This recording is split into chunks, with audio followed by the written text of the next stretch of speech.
Hey, Pretty Girl Club. Welcome back to the social climbing series. So, I just came across a Chrissie video called The New Trophy Wife and the Problem with the Hypergamy Sector. And at the 14-minute mark, she actually talks about how she's glad that unambiguous black women are not the face of hypergamy. Wait a minute. We got to talk about this. Sis, so what are unambiguous black women the face of? Are they the face of 50-50?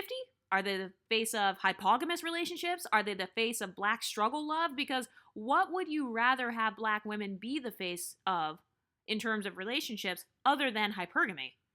So not only is she admitting that basically black women are the face of struggle, but then she's also admitting that she's glad that mixed race women like Shira 7 are the face of hypergamy because then they have to deal with all the scrutiny. So she's basically celebrating the fact that women like Shira 7 are experiencing criticism and that she's not experiencing it. So not only does this point to the fear of being seen, but also this goes right back into this self-fulfilling prophecy that they create for themselves. A lot of black women, they have this fear of being seen. They have a fear of being in the spotlight.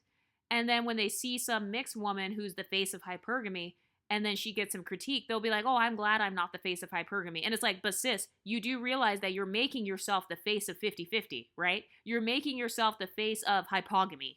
You made yourself the face of failed divesting and swirling relationships. So, I mean, is that really the flex that you think it is?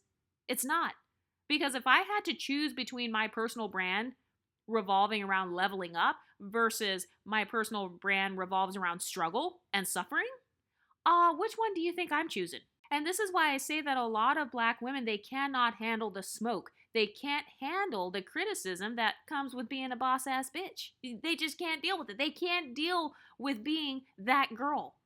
So when it comes to these women, because a lot of these women look up to hypergamous women, you're actually proving that Shira 7 and women like her, that these women are that girl. These women are these hypergamous level up queens. And this actually goes along with my psychological talking point that exoticals are their standard of living because they associate us with this hypergamous kind of gold digging lifestyle. In fact, even some men try to call us gold diggers and stuff. So it's like, okay, you're basically admitting that you associate mixed race women with living this luxurious lifestyle. You associate these mixed or light-skinned women with leveling up. You associate them with social climbing. So she's admitting that basically exoticals are the face of social climbing. We are the face of social climbing. We are the face of hypergamy. We are the face of leveling up, not unambiguous black women, according to her own words, at timestamp 14 minutes and 15 seconds. If you watch a lot of black content creators, you will hear their internalized pedestalization of mixed women all the time. A lot of these women are secretly watching exotical content. You know, they're watching how you move as the pretty girl. They're watching how you style your hair, how you do your makeup, how you do your dating. This is why they're so obsessed with the dating lives of exoticals. They're obsessed with who we date.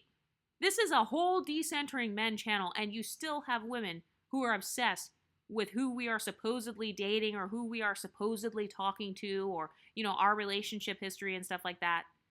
And also, when it comes to content creators like Chrissie, you hear them talk so much about corrective promotion and what corrective promotion is for unambiguous black women. And it's like, first of all, what is the corrective promotion? Because they're never specific about what it is. And then secondly, whose responsibility is it to correctively promote black women? And then number 3, they talk about their collective image being bad. And it's like, well, you guys aren't going out of your way to make it good. They never tell you what they want their collective image to be.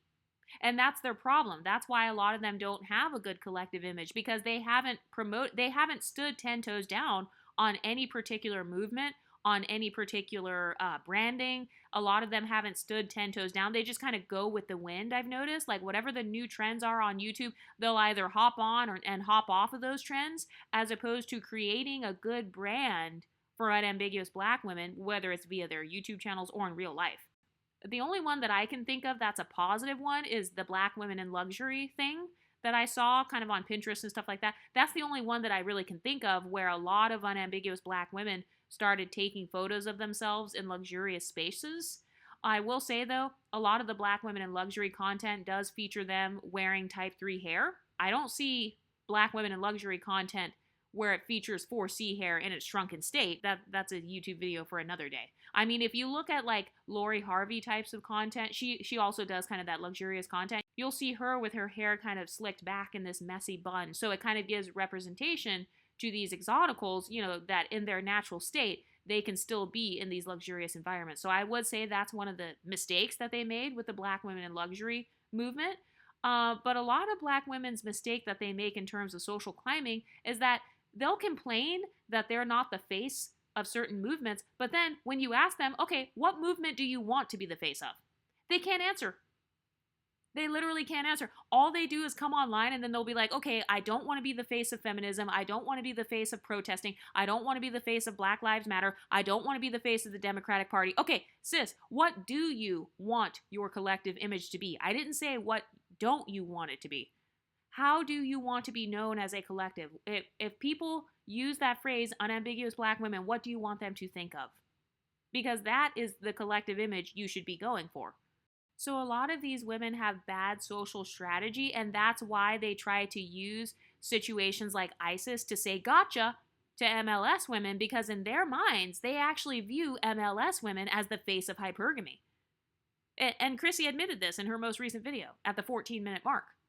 So they view you as the face of, getting rich men or whatever. They view you and they associate your phenotype with social climbing and basically leveling up. So you are the walking embodiment of the level up. You are that girl. You are that demure. You know how they talk about the girl being like feminine, she's demure. Okay, that's you, because you are the face of social climbing.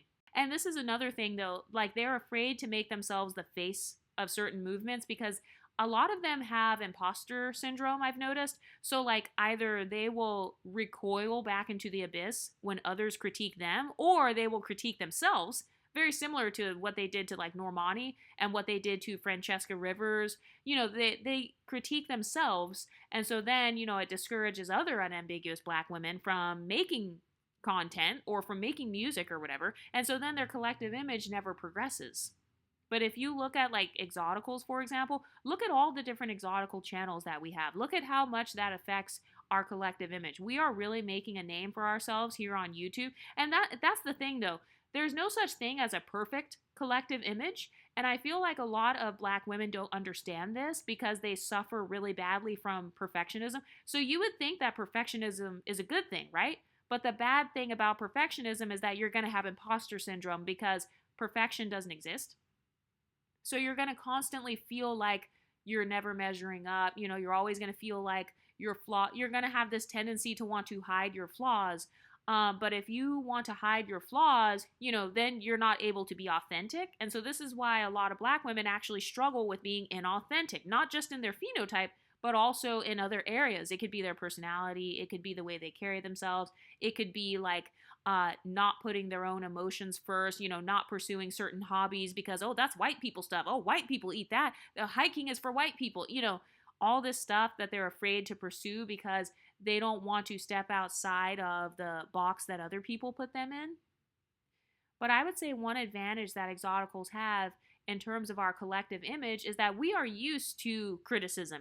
We're used to people trying to tell us, you're not that pretty, you're not that cute, you're not that exotic, so-and-so looks better than you. So we are used to that spotlight.